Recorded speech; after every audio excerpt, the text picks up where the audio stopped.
Здравствуйте! В государстве Алания 18 часов и в прямом эфире информационный выпуск сегодня. С вами Ирина Кусраева и вот главные темы дня.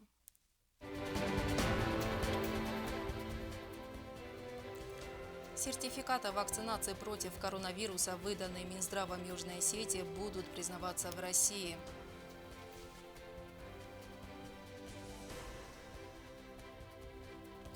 Патриарх Остинской этнографии. Свой 89-й год рождения отмечает первый президент Южной Осетии Людвиг Чибиров. Счастливые новоселы. Семья Гучмазовых получила ключи от трехкомнатной квартиры.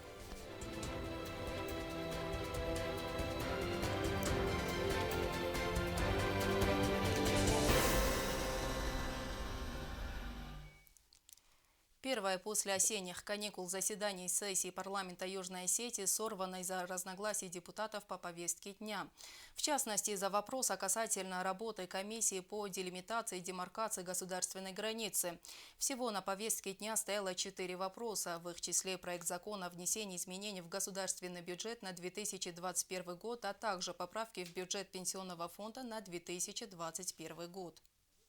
Лично, как председатель, хочу сделать небольшое заявление.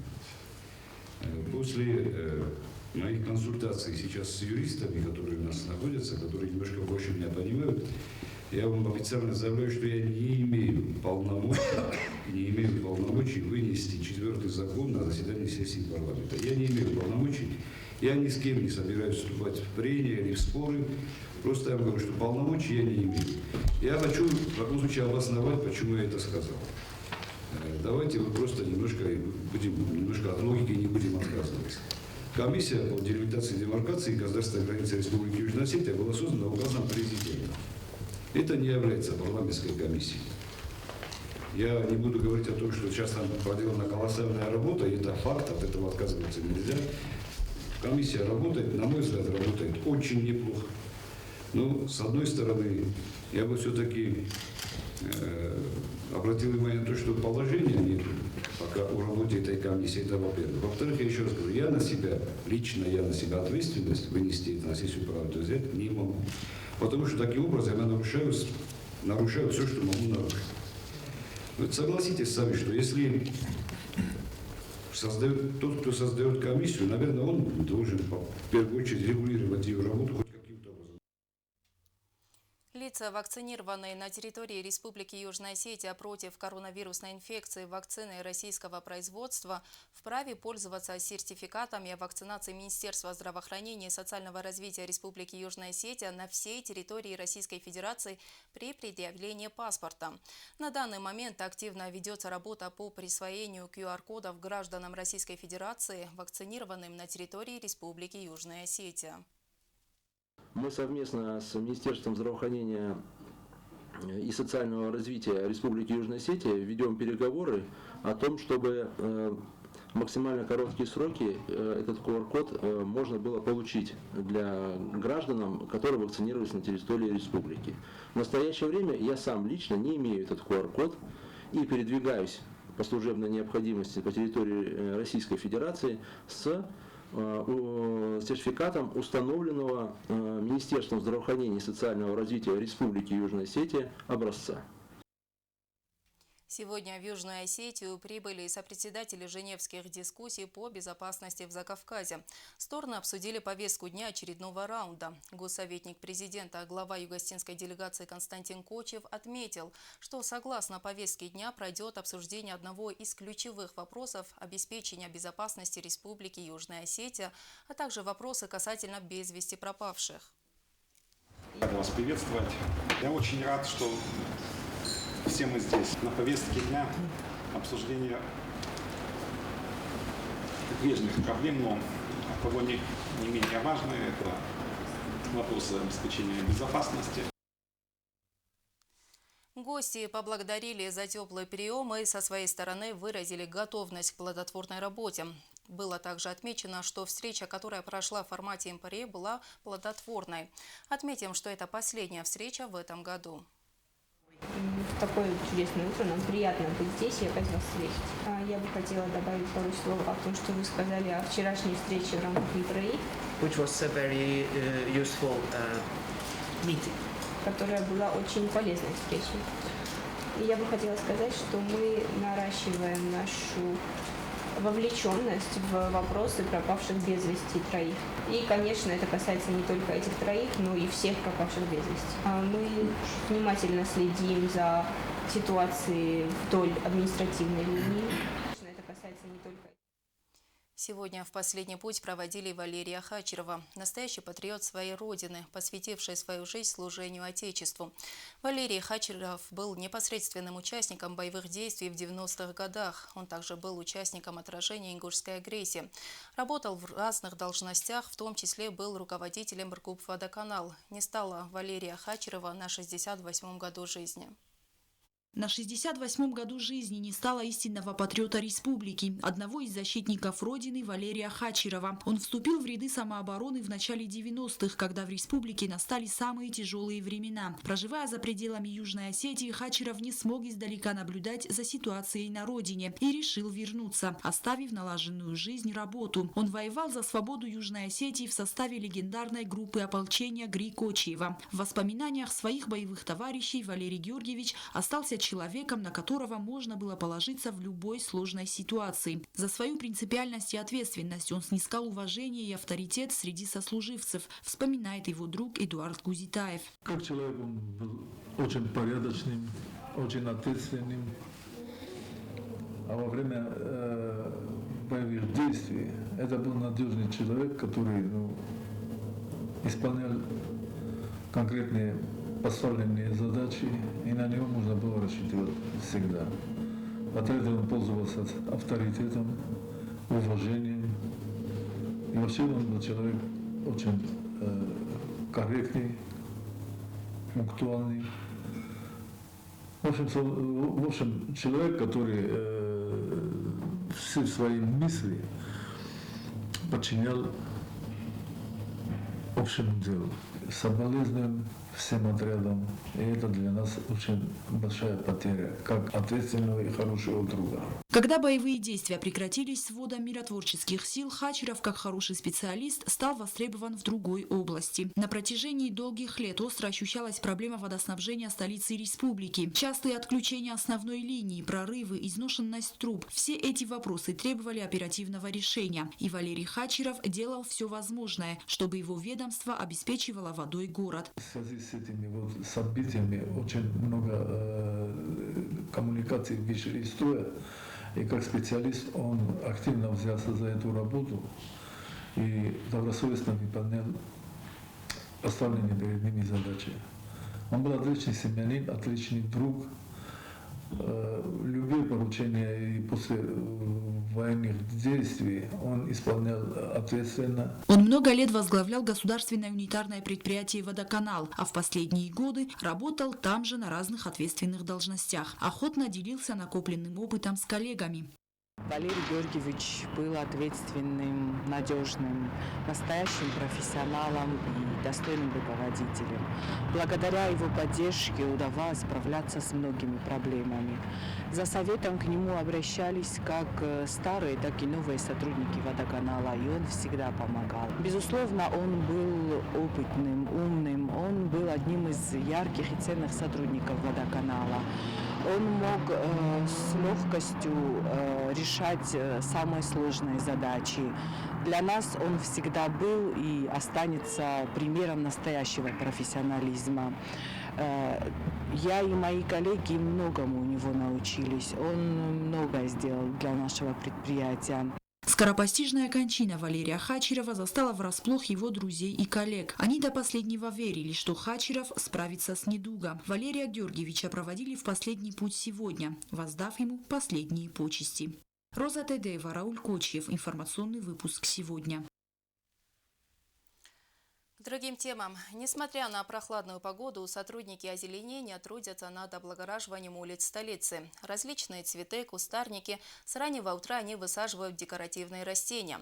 Свою красоту они покажут уже весной. Работы по облагораживанию сегодня проводились на проспекте Алана Джоева. Подробности далее. Из года в год наш город становится все краше, все чище и опрятнее. И это во многом благодаря отделу озеленения комбината благоустройства при администрации города Цхинвал. Ежегодно сотрудники отдела озеленения работают над облагораживанием улиц столицы. На данный момент работы по высаживанию кустарников берючины ведутся на проспекте Алана Джоева. Это небольшое вечно зеленое деревце или куст с глянцевыми яйцевидными пестрыми листьями, зелеными с бежево-желтыми пятнами. Цветы мелкие, кремовые, ароматные, собранные в соцветия до 20 сантиметров в длину. Цветет с июля и до начала осени. Сажать берючина 4700 штук ростом. Мы цакуман сажаем, а джесаразам живой искорать. Мы иду возов оста уже и учени стенгидиарный рассуд. Балама дарсана вачистам шамаджа естественно аварата ма освалат тако хизоятарса водитель тавной канут бираш та ри уже фашто аварата учени и живой искорать. Это точно на учени аварата. До этого на этом месте были высажены розы, но из-за неблагоприятных условий они не приживались. Уж роза тавдеста тенгренчен грибковый заболеваницы, тенгбирацон фахоскотан, ма уже даргаранцен наводи. Во-первых, машина тай выхлопной газта, сте масла я хафта юежа годеста маценшена орстам никоднан схеликотой маца систам. Потом райдер там сажен битуня. Фала автоqada ko'rdim, что эринжи qumani сажам, кутаршама я и хотны сажам, алвенджестама расуду дженисма джени хустар. Несмотря на холод, работники озеленения приступают к своим обязанностям рано утром, убирают территорию и делают все возможное, чтобы наш город был чище и краше. Но, к сожалению, чужой труд ценят не все. От каждого из нас зависит, насколько чистым и красивым будет наш город. Сотрудники благоустройства, не покладая рук, делают все для этого, а долг каждого гражданина – поддерживать их в этом. Стелла Бязарова, Фатима Чочева, Арнуль Харебов. Информационный выпуск сегодня. Сегодня свой день рождения отмечает первый президент нашей республики, доктор исторических наук, профессор Людвиг Чибиров. С этим днем его поздравил Анатолий Бибилов. Цитата. «Многие годы вы верой и правдой служите остинскому народу. Вы внесли неоценимый вклад в становление и развитие государственности нашей страны, приложили усилия к признанию ее независимости. Убежден, что ваш богатый жизненный опыт, активная научная и общественная деятельность и в дальнейшем будут служить родной Осетии». Конец цитаты. Имя Людвига Чибирова известно практически во всем научном мире. Он является автором более 160 научных трудов на остинском и русском языках. Сюжет Елены Газаевой. Сегодня поздравления с 89-м днем рождения получает первый президент Южной Осетии Людвиг Алексеевич Чибиров. Родился он в 1932 году в селе Зар. Там и провел беззаботное детство. В 14 лет его родители переехали в Сталинир, где и начался новый этап в жизни подростка. Людвиг Алексеевич с малых лет отличался трудолюбием и целеустремленностью, поэтому всегда достигал больших высот в том деле, за которое брался. В 8 классе меня перевели в Цхинвальскую старую школу, знаменитую, гвардейскую, так называемую.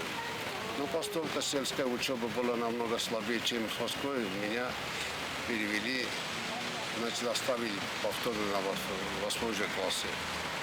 Это было очень, видимо, правильное решение, потому что после 8 класса уже я немного потянулся учить с другими. И когда мы кончали среднюю школу, я тоже оказался в числе тех, которые претендовали на медали. По каким-то определенным соображениям я выбрал этнографию, и по этнографии пошел дальше по этой линии. И нисколько не сомневаюсь. Молодого и трудолюбивого парня заметил директор Юго-Остинского научно-исследовательского института и пригласил Чибирова работать к себе, предложив работу младшего научного сотрудника. Тогда же он и поступил в аспирантуру Института археологии и этнографии, а после защиты диссертации начинается научно-педагогическая эпопея Людвига Чибирова. Чибиров выбрал этнографию, занялся вплотную изучением этой науки. Я был и ректором, и президентом, и председателем Верховного Совета и так далее. Но самые лучшие годы моей жизни, когда был деканом историко-филологического факультета. Я проработал деканом факультета 22 года. 3 года деканом заочного отделения и почти остальные 17-18 лет, сколько осталось, деканом историко-филологического факультета. Целых четверть века Чибиров посвятил Югостинскому госпединституту, который при нем стал университетом и стал носить имя Александра Тибилова. Стал деканом историко-филологического факультета, а затем и ректором. Здесь же ему присваивается звание пока доцента, а затем и профессора. За годы работы в университете многое изменилось. Строились новые корпуса, росло число факультетов, укреплялся профессорско-преподавательский состав. Ректором Югостинского госуниверситета Чибиров проработал до сентября 1993 года. Будучи ректором, меня коптировали в состав депутатов Верховного Совета Республики. А уже 1993 года, 21 сентября, очередное заседание парламента Верховного Совета, так назывался тогда. И ныне покойный Торез Георгиевич, председатель Верховного Совета, заявил о том, что, уважаемые депутаты, это мое последнее присутствие, оставил нас сидящими в зале перерыв до 2 часов, чтобы в 2 часа собрались и избрали себе председателя. Ну, до этого, Лена, ко мне тоже подходили, люди и говорили о том, что тебе надо возглавить республику, прерывал всех, я говорю, на эту тему и разговора не должно быть. Я работал ректором, себя там нормально чувствовал, и эта работа мне импонировала, и там продолжал свою работу. Вышел депутат Казбек Келексаев, и от имени там группы депутатов предложил мою кандидатуру. Альтернативы не было. При Людвиге Чибирове была принята первая конституция Республики Южная Осетия. Подписан меморандум о принципах мирного урегулирования грузино-осетинского конфликта. Прошли первые встречи на высшем уровне. Республика перешла на президентскую форму управления. Начали укрепляться связи с Северной Осетией, создание государственного телеканала, строительство киноконцертного зала «Чермен», учреждение знаков отличия и многое другое. Когда я начал работать, фактически, я же вам сказал, кроме названия республики, самой республики еще не было. Сразу же была создана государственная комиссия по разработке Конституции. И под моим руководством там было 19 человек, по-моему, сколько я помню, лучших специалистов ввели. Дали срок, и за 2 недели мы разработали первую свою Конституцию. И вот 2 ноября 1993 года эта Конституция была принята. И мы уже стали законно Республика Южная Осетия. Людвиг Алексеевич Чибиров, несмотря на возраст, полон сил и энергии, идей и планов. Скринвал – это родной город, любимый. Там, где человек родился, это просто для него остается на всю жизнь самым любимым. Ну, в целом, город остался дорогим, любимым, и в любое свободное время меня всегда тянет в свой родной город, свой родной дом. Лена Газаева, Фатима Кумаритова. Информационный выпуск сегодня. Еще одна семья встретит Новый год в новом и, что самое главное, в собственном доме. Число счастливых новоселов в нашей республике пополнила семья Гучмазовых. От государства они получили 3-комнатную квартиру. Этого события ждали 18 лет. Все эти годы они не имели своего угла, жили в съемных квартирах. Теперь же у семей приятные хлопоты по переезду. Наш корреспондент Агунта Гобозова подробнее.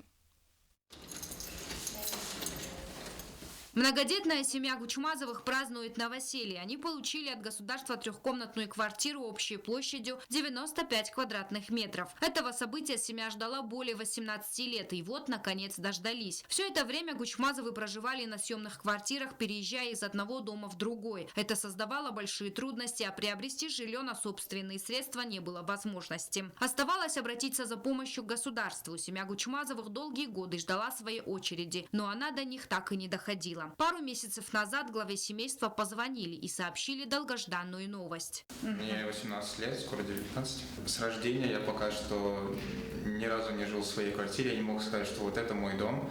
Но вот сейчас получил эту квартиру, и это, конечно, радостное событие для меня и для всей семьи в целом. В то, что семья наконец получила свой собственный угол, долго не верили. Как вспоминает Андрей, важную новость он получил от отца. Это было порядка 2 месяцев назад. Меня здесь не было. Мне написал отец. Я в это время был на учебе в Москве. Я сначала не поверил, но потом понял, что это все-таки правда. Эмоции были достаточно позитивные. Впереди у семьи приятные хлопоты. Они будут обживать свой дом. Младшие уже выбрали приглянувшуюся им комнату и теперь с нетерпением ждут дня, когда заселятся в новый дом. Отметим, что в этом году проблема с жильем решена для 30 семей. Агунда Губозова, Альдина Чихоева. Информационный выпуск сегодня. Сегодня на нашем канале состоится прямой эфир с министром архитектуры, строительства и ЖКХ Эдуардом Дзагоевым. Я благодарю вас за внимание. До свидания.